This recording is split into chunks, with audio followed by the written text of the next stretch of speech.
Hello dear students and their parents, welcome back to S NEET. तो NEET UG 2026 में आप लोग preparation कर रहे होंगे। बहुत ज़्यादा टाइम अब रहा नहीं है। आज 20 अप्रैल को मैं ये वीडियो शूट कर रहा हूँ और तो अब मुश्किल से आपके पास में 10 से 12 दिन का टाइम बचा हुआ है, जहाँ पर आप अपनी एग्जाम नीट 2026 के लिए दे रहे होंगे। तो यहाँ पर अब आपके लिए सबसे ज़्यादा ज़रूरी चीज़ ये है कि अब कितनी सीटें आपकी इंक्रीज इस साल होने वाली है, क्योंकि आपकी प्रिपरेशन अच्छी चल रही होगी, लेकिन आप लोगों को नहीं पता कि पेपर किस तरीके का आने वाला है और क्या आप उसमें स्कोर करने वाले हो। ऑब्वियसली प्रिपरेशन आप जितने भी कैंडिडेट नीट की प्रिपरेशन कर रहे होंगे, वो सब चाहते हैं कि उनको कोई ना कोई गवर्नमेंट सीट मिल जाए। लेकिन इंपॉर्टेंट और इंटरेस्टिंग बात यह है कि इतने ज़्यादा कैंडिडेट हैं, मोर लग ऑलमोस्ट 25 लाख कैंडिडेट जो कि एग्जाम आप में दे रहे होंगे। तो ये सभी तो सिलेक्ट नहीं होने वाले। टोटल सीट कितनी है उसकी बात करेंगे, प्लस इस साल और कितनी इंक्रीज हो सकती है उसकी भी बात करेंगे, क्योंकि जितनी ज़्यादा सीटें इंक्रीज होंगी उतने ज़्यादा चांसेस आपके हैं कि लास्ट ईयर के कंपैरिजन में आपकी जो कट ऑफ है थोड़ी सी डाउन साइड में देखने को मिले। तो ये चीज़ इस वीडियो में हम लोग डिस्कस करेंगे कि क्या प्रीवियस ईयर में हुआ है और क्या इस साल हो सकता है। उन सभी पॉइंट्स को हम लोग इस वीडियो में क्लियर करेंगे। चैनल पे नए हो सब्सक्राइब कर देना, और अगर आप चाहते हो इस चैनल के थ्रू काउंसलिंग करवाना तो आप जरूर हमें कांटेक्ट कर सकते हो। नंबर आपको स्क्रीन के ऊपर दिखते रहेंगे या फिर डिस्क्रिप्शन बॉक्स में आप जाओगे, वहां पर आपको दिख जाएंगे 6376719190। आप अभी से कांटेक्ट करके रखोगे तो आपको किसी भी तरीके की टेंशन नहीं होने वाली, और हम आपका अब कंटिन्यूसली साथ देने वाले हैं जब भी आपकी काउंसलिंग चलती रहेगी।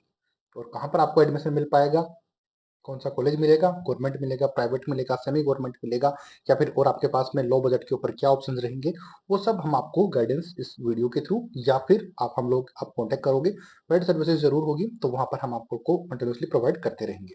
तो जरूर आप हमें कांटेक्ट करिए, क्योंकि हम लोग पीजी का भी काम करते हैं, तो हम जानते हैं कि कहाँ पर आपको एमबीबीएस करना बेटर रहेगा या फिर फायदेमंद रहेगा। तो जरूर चैनल को लाइक शेयर सब्सक्राइब करिए, डिटेल आपको मैंने शेयर कर ही दी है। और चैनल को सब्सक्राइब आपने कर लिया होगा, क्योंकि इस तरीके की हर एक डिटेल आपको यहाँ पर प्रोवाइड हो ही रही है। क्योंकि आप लोग ओनली नीट के ऊपर डिपेंडेंट हो, तो इसके अलावा भी नीट के थ्रू आपके एडमिशन अलग अलग कोर्सेज में हो रहे होते हैं, लेकिन उसके लिए कुछ और आप रजिस्ट्रेशन करना पड़ता है, जहां पर आपको लो बजट पे एमबीबीएस मिल जाती है, या फिर बहुत सारे ऑप्शंस होते हैं जो कि आप फॉलो कर सकते थे। लेकिन अगर आप ओनली यही जानते हो कि ओनली नीट के बेसिस पे होता है, तो इस चैनल के ऊपर वीडियोस अलग बनाए हुए हैं, जहां पर नीट के अलावा भी ऑप्शंस आपको बताए गए हैं, वो सब आपको यहाँ पर हम बताएंगे। तो इस वीडियो के थ्रू हम बात करेंगे कट ऑफ के ऊपर कितना फर्क पड़ सकता है, वो सब हम लोग बात करेंगे। चलो अभी स्टार्ट करते हैं। लाइक और सब्सक्राइब कर दिया होगा, हमें जानता हूँ कि आपने कर दिया। तो आ जाते हैं एनएमसी के पोर्टल के ऊपर। अब एनएमसी के पोर्टल के ऊपर आप देखोगे तो यहाँ पर एक नोटिफिकेशन आया हुआ था 20 Feb 2026 को, जहाँ पर इन्होंने बोला हुआ था कि एस्टेब्लिशमेंट ऑफ न्यू इंस्टीट्यूशन, यानी starting of new medical courses, increase of seat of existing courses and the assessment and rating board, जिन्होंने की इन सीट को परमिशन देनी है उसके तरफ से। तो ये आप चेकआउट करोगे तो यहाँ पर इस नोटिफिकेशन को जैसे ही हम ओपन करते हैं, तो आपको यहाँ पर देखने को मिलेगा कि यहाँ पर ये नोटिफिकेशन ओपन हो जाता है। और यहाँ पर इसमें यह बताया गया है कि जो नया मेडिकल कॉलेज आप ओपन करोगे 2026 में, उसके लिए जो पुराने वाले रूल्स हैं उनको चेंज कर दिया गया है। कहने का मतलब ये है कि ये नोटिफिकेशन ये बताना चाह रहा है कि 26 में जो भी मेडिकल कॉलेज ओपन होंगे, उसमें से कुछ जो चीजें हैं जो कि पहले हुआ करती थी, वो ना होके इस बार कुछ चेंजेस देखने को मिलेंगे। लाइक यहाँ पर देखोगे, यहाँ देखो, चिकित्सा संस्थानों की स्थापना में मूल्यांकन एंड रेटिंग विनिमय 2023 के अकॉर्डिंग जो खंड 6 है उसको हटा दिया गया है। अब वो 6 खंड क्या था क्या नहीं था, इसके बारे में हम डिस्कस ज्यादा नहीं करेंगे, क्योंकि हमें उससे फर्क नहीं पड़ता है। हमें फर्क पड़ता है किसी एमबीबीएस सीट है वो इंक्रीज होनी चाहिए, चाहे आप खंड 6 को हटाओ, 7 को हटाओ, 8 को हटाओ, हमें उससे फर्क नहीं पड़ना चाहिए और ना आपको पड़ना चाहिए। आपके लिए बस फर्क पड़ना चाहिए तो इसलिए से पड़ना चाहिए क्योंकि आपका प्राइम काम है स्टडी करना, स्टडी करके एक रेस्पेक्टेबल स्कोर अचीव करना। और अगर वो स्कोर आप ले आते हो जहां पर आपको एक एमबीबीएस कॉलेज मिल रहा होता है, या तो वो गवर्नमेंट हो, क्योंकि जितने भी कैंडिडेट हैं आप सब लोग गवर्नमेंट तो आपको मिलेगा नहीं, और जितने भी कैंडिडेट हैं वो सब गवर्नमेंट लेना भी नहीं चाहते। बहुत सारे कैंडिडेट हैं जो कि प्राइवेट भी लेना चाहते हैं, उनको बस एमबीबीएस से मतलब है, प्राइवेट और गवर्नमेंट फर्क नहीं पड़ता। पढ़ना भी नहीं चाहिए वैसे तो, अगर आप अफोर्ड कर सकते हो तो गवर्नमेंट के लिए आपसे 3 या 4 साल आपको वेस्ट नहीं करने चाहिए, आपको डायरेक्टली एडमिशन ले लेना चाहिए, क्योंकि एमबीबीएस डिग्री आपको मिल जाती है तो उसके बाद में आपके पास ऑप्शंस ओपन हो जाते हैं, जहां पर पीजी आप अगर गवर्नमेंट से करते हो तो आपके लिए ज्यादा फायदा हो सकता है। तो ये बिल्कुल जरूरी नहीं है कि आप गवर्नमेंट से एमबीबीएस करो फिर जाके आप पीजी करो, तो वो ज्यादा इसमें फर्क पड़ता नहीं है। ऑब्वियसली हर एक चीज के प्लस एंड माइनस पॉइंट होते हैं, बट इंटरेस्टिंग और इंपॉर्टेंट बात यह है कि आप पहले फर्स्ट स्टेप क्लियर करो। तो कहने का मतलब मेरा यही था कि यहाँ पर एक बार फिर बोल दिया गया है कि खंड 6 के कुछ स्थान पर जो निम्नलिखित में से प्रस्तावित किया जाएगा, यानी कि जो कंपनी अधिनियम 2013 या फिर उससे स्थापना के समय प्रवर्ती में अन्य संबंधित कानून के अंतर्गत विनिमय जो विनिगत कोई कंपनी है उसके अकॉर्डिंग किया जाएगा। तो इस खंड में जो भी ट्रस्ट वगैरह है उनको अकॉर्डिंग यहाँ पर चीज़ें समझाई गई हैं। टोटल 6 पेजेस की ये पीडीएफ है, लेकिन जैसे कि मैंने आपको कहा कि हमें पीडीएफ से ज़्यादा फ़र्क नहीं पड़ना चाहिए। ये जिनके लिए है जो डे कॉलेज ओपन करेंगे उनके लिए है, गवर्नमेंट के ऊपर है। मेनली जब गवर्नमेंट कॉलेज की बात कर रहे हैं तो वो गवर्नमेंट डिसाइड करेगी कि क्या करना है, या फिर कॉलेजेस जो भी चला रहे होते हैं उनके बारे में वो इसके ऊपर काम करेंगे। हमारा काम नहीं है, हमारा काम है स्कोर करना। नेक्स्ट चलते हैं हम लोग प्राइवेट कॉलेज के ऊपर। तो प्राइवेट सीट के ऊपर भी एडमिशन होगा नहीं होगा वो हम देख लेंगे, यानी कि कॉलेजेस ओपन होती हैं तो वो हमारा काम नहीं है, वो ओपन हो ही जाएंगी। आती है बात समझ में। अब आ जाते हैं कि कितनी सीटें प्रीवियस ईयर में इंक्रीज हुई हैं या इस साल भी हो सकता है। तो यहाँ पर देखो 2026 में, in 2026 good news for aspirants as the 11,000 plus new seats approved।